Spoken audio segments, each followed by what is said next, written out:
மோசத்தை உண்டு பண்ணக்கூடிய கிரகங்கள் இருந்தால் எண்ணற்ற விதி விலக்குகள் இருக்கின்றன. அந்த விதி விலக்கை தேடி பயணிங்கள். கண்டிப்பாக வாழ்க்கையில் சிறப்போடும் சீரோடும் வாழக்கூடிய தன்மைகள் உருவாகும். அப்ப ஒரு ஜோதிடர் நெகட்டிவா சொல்வதை விட, பயமுறுத்துவதை விட பாசிட்டிவா சொல்லக்கூடியவர் தான் ஜோதிடர். பயமுறுத்தும் வகையில் ராகு இருந்தால் ராகு தோஷம் கொடுக்கும், அதனால் பிரச்சனைகள் பிரிவினைகள் வரும், உயிரிழப்பு வரும் என்று ஜாதகரை பயமுறுத்தும் வகையில் சொல்லக்கூடாது. அவ்வாறு சொன்னால் அதுவும் ஒரு பாவ செயலாகும். ஒரு ஜோதிடர் என்பவர் வழிகாட்டுதல். எதற்காக கோவில் குளங்களுக்கு போக சொல்கிறோம், எதற்காக புண்ணிய ஸ்தலங்களுக்கு போக சொல்கிறோம்? அந்த கிரகத்தினுடைய வலிமையை அறிந்துதான்.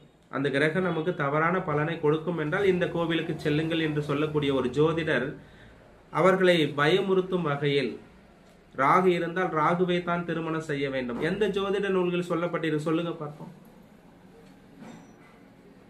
ஆகையால் ராகு இருந்தால் அதுக்கு நிவர்த்தி பலனை தேட வேண்டும், செவ்வாய் இருந்தால் அதுக்கு நிவர்த்தி பலனை தேட வேண்டும். இன்னைக்கு எத்தனையோ கோவில் குளங்களில் பெண்கள் ஆண்கள் ஆகட்டும் பரிகாரங்கள் எண்ணற்ற செலவு செய்து இன்னைக்கு திருமணம் ஆகாமலும் தடைப்பட்டு இருக்கிறது. இதுக்கு கிரகம்தான் காரணம் என்று சொல்லப்படுகிறார்கள். பெற்றோர்கள்,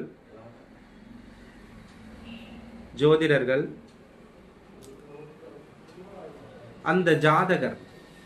இதற்கு என்ன காரணங்கள்? சமமான படிப்பு, சமமான வேலை, சமமான வசதி, எதிர்பார்ப்புகள் என்பது கூடுதலாக இருக்கும் பட்சத்தில் திருமணங்கள் தடை ஏற்படுகிறது. கிரகநிலையால் தடைகள் கிடையாது. அது மட்டும் கிடையாது,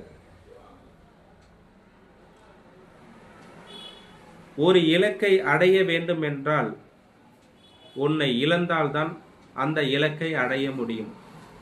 அதை கருத்தில் எடுத்துக்கொண்டு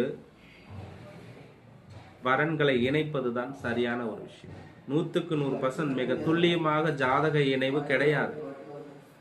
கர்மவினை என்பது சில விஷயங்களுக்கு நாம் உட்பட்டுதான் ஆக வேண்டும். இன்ப துன்பங்களுக்கு அகைப்பட வேண்டும்.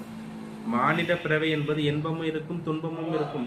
எல்லாமே இன்பமாக இருந்துட்டால் அது வாழ்க்கை என்பது கிடையாது.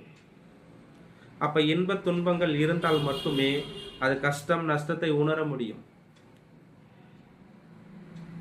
இதை புரிந்து கொள்ளுங்கள்.